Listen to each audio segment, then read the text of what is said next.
महाराष्ट्रामध्ये मराठा समाज की ज्यांना कुणबी प्रमाणपत्राच्या नोंदीचा लाभ झालेला आहे ते मराठा हे कुणबी झाल्यानंतर दोन महत्वाचे बदल होणार आहेत. मराठ्यांचे संघर्षाचे आणि महाराष्ट्राचे लाडके मुख्यमंत्री सन्माननीय एकनाथ शिंदे साहेब. मराठा समाजाचं आंदोलन आपण या ठिकाणी त्याला यश मिळालं. ज्या आपल्या मागण्या होत्या त्यांचं मागणी पत्र हे या ठिकाणी सन्माननीय मुख्यमंत्री एकनाथ शिंदे साहेब मनोज जरांगे पाटील साहेब यांना देत आहेत. ओबीसींवर अन्याय होईल असा कुठलाही निर्णय राज्य सरकारने घेतलेला नाही. 54 लाख जर जे नोंदी सापडल्या आणि त्याच्या आणखी दुप्पट तिप्पट लोक ओबीसीत आले म्हणजे ओबीसीला धक्का लागणार नाही. हे एक ऐतिहासिक क्षण आहे आणि त्या ऐतिहासिक क्षणाचा या ठिकाणी सुरुवात होते. जरांगे दादांचा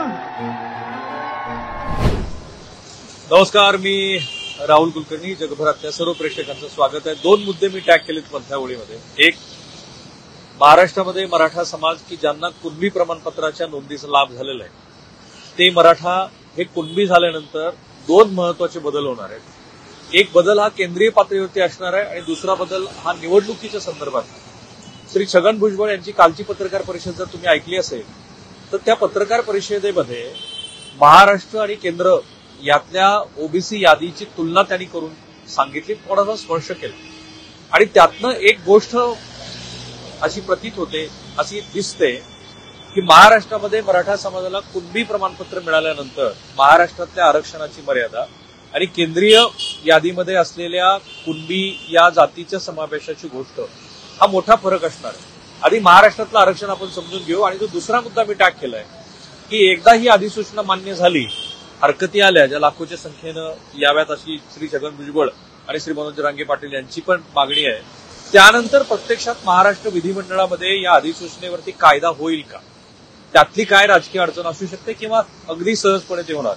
सर्वात आधी तर हे समजून घेऊ की महाराष्ट्रामध्ये ओबीसी समाजाचं जे आरक्षण आहे त्याच्यामध्ये सब कॅटेगरायझेशन कसं आहे. महाराष्ट्रामध्ये बीपी मंडळ यांच्या शिफारसीनंतर व्हीपी सिंग यांनी जे देशपातळीवरती ओबीसीचं आरक्षण लागू केलं 1992 साली, 1994 साली श्री शरद पवार हे महाराष्ट्र राज्याचे मुख्यमंत्री असताना त्यांनी महाराष्ट्रामध्ये ओबीसीचं आरक्षण लागू केलं आणि ते स्थानिक स्वराज्य संस्थांच्या निवडणुकीमध्ये पण लागू झालं. महाराष्ट्रामध्ये जे 27% आरक्षण आहे त्याच्यामध्ये सब कॅटेगरायझेशन आहे. पहिल्या सब कॅटेगरायझेशन मध्ये 11% आरक्षण हे वेगळ्या जातींसाठी अ, ब, क, ड अशी कॅटेगरी केलेली आहे. या अ, ब, क, ड कॅटेगरीमध्ये अ कॅटेगरीमध्ये 14 जाती आहेत. कुठल्या जाती आहेत तर देशाचे पहिले पंतप्रधान श्री पंडित जवाहरलाल नेहरू दिवंगत त्यांनी ज्या गुन्हेगारी जाती जमाती होत्या, जसं सोलापूरमध्ये सेटलमेंट कॉलनी आहे, त्यांचं जे सेटलमेंट केलं त्यांच्यासाठीच एक वेगळं कॅटेगरायझेशन आहे आणि त्यांना 3% आरक्षणाचा लाभ होतो. त्याच्यामध्ये 14 जाती आहेत. दुसरा जो ब वर्ग आहे त्याच्यामध्ये देव दैवतांचं पूजन करणारे किंवा त्यांच्याबद्दलचं कार्य करणारे अशा 37 जाती आहेत आणि त्यांना 2.5% आरक्षण आहे. तिसरं जे क वर्गाचं आरक्षण आहे ज्याच्यामध्ये महाराष्ट्रातला धनगर समाज आहे, धनगड आणि धनगर या दोन गोष्टीवरून महाराष्ट्रामध्ये धनगर बांधवांची मागणी आहे की आमचा शेड्यूल कास्टमध्ये शेड्यूल ट्राईबमध्ये समावेश करावा. आम्ही आदिवासी आहोत कारण आम्ही भटके आहोत. पण महाराष्ट्रामध्ये आता धनगर समाजाला हे 3.5% आरक्षणाचा लाभ होतो आणि जो वंजारी समाज आहे त्या वंजारी समाजाला 2% आरक्षण होतं. हे सब कॅटेगरायझेशन.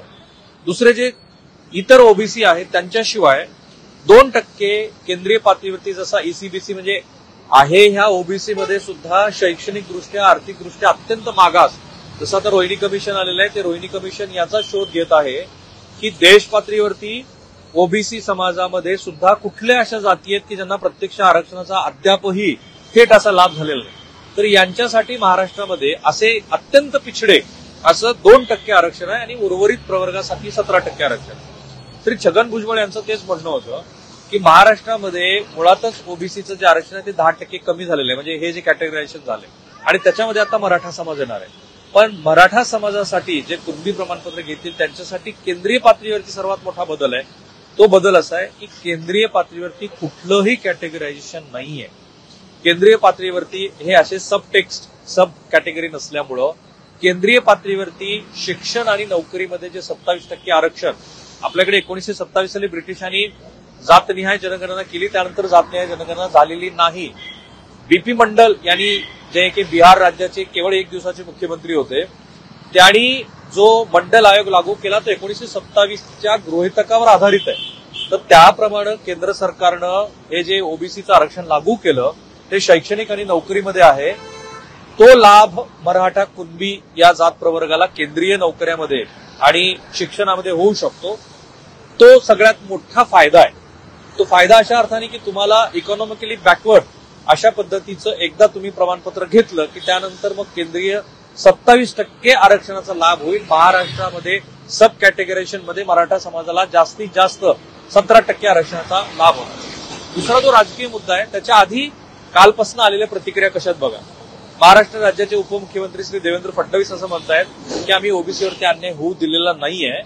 ज्यांना कुणबी प्रमाणपत्राचा लाभ झालेला आहे त्यांच्यासाठीच हे आरक्षण आहे.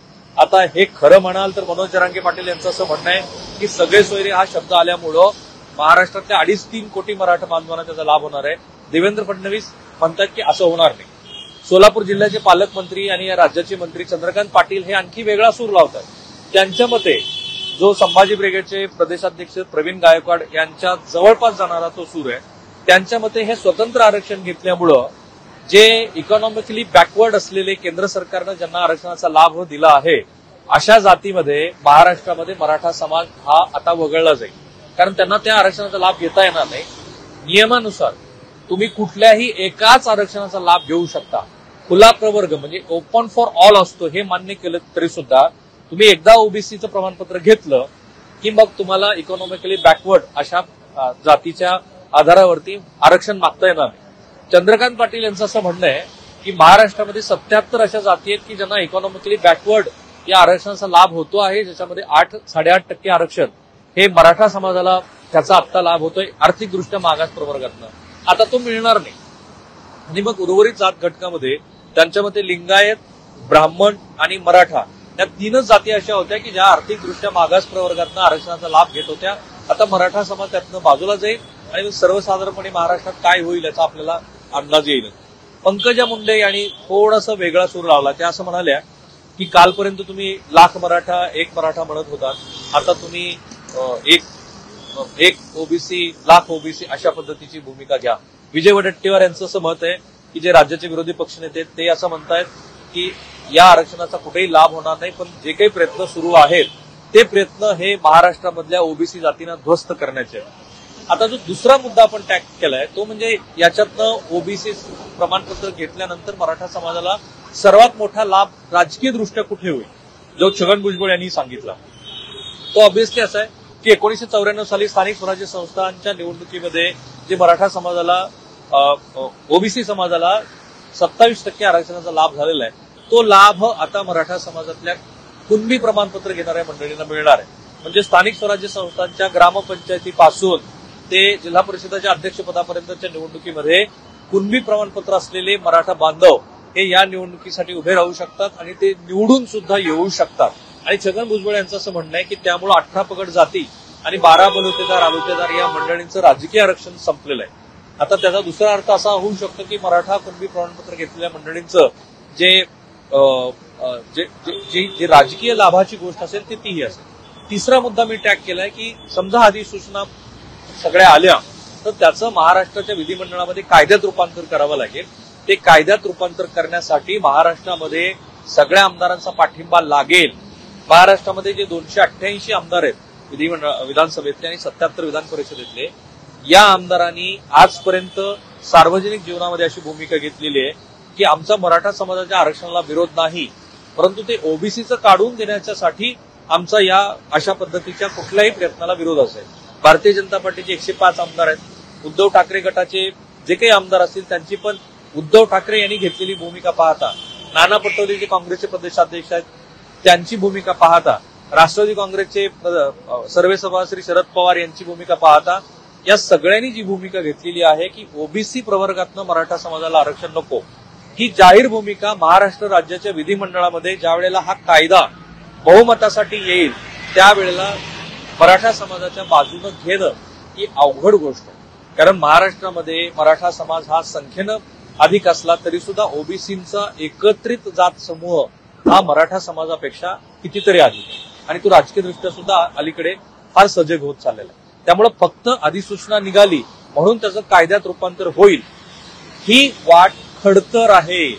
आणि त्यानंतर सुद्धा समजा तो कायद्यामध्ये रूपांतरित झाला तरी सुद्धा तो सर्वोच्च न्यायालयाच्या पातळीपर्यंत पुन्हा तपासला जाणार आहे आणि त्याची कायदेशीर मान्यता मिळवणं हे सुद्धा अवघड. सो थांबूया आपण इथे. आमचा खूप सरळ साधा प्रयत्न आहे अत्यंत तटस्थपणे हे विश्लेषण तुमच्यासमोर मांडायचं आणि त्यातनं ज्या लोकांना याचा योग्य अर्थ घ्यायचा आहे त्याने तो घ्यावा. प्रयत्न एवढाच आहे की राजकारण जे वेगवेगळ्या पातळीवरती सुरू असतं ते कसं असतं आणि किती अर्थ त्यातनं ध्वनित होतात. मी आणि माझा सर्व सोशल मीडिया प्लॅटफॉर्मवरती आहोत. आम्हाला फॉलो करायला लागा आणि या व्हिडिओच्या कमेंट बॉक्समध्ये तुमच्या आणखी काही महत्वाच्या गोष्टी वाटतात तुम्हाला की ह्या राहिलेल्या आहेत त्या सुद्धा पोस्ट करा. थांबूया. एबीपी माझा, उघडा डोळे बघा नीट.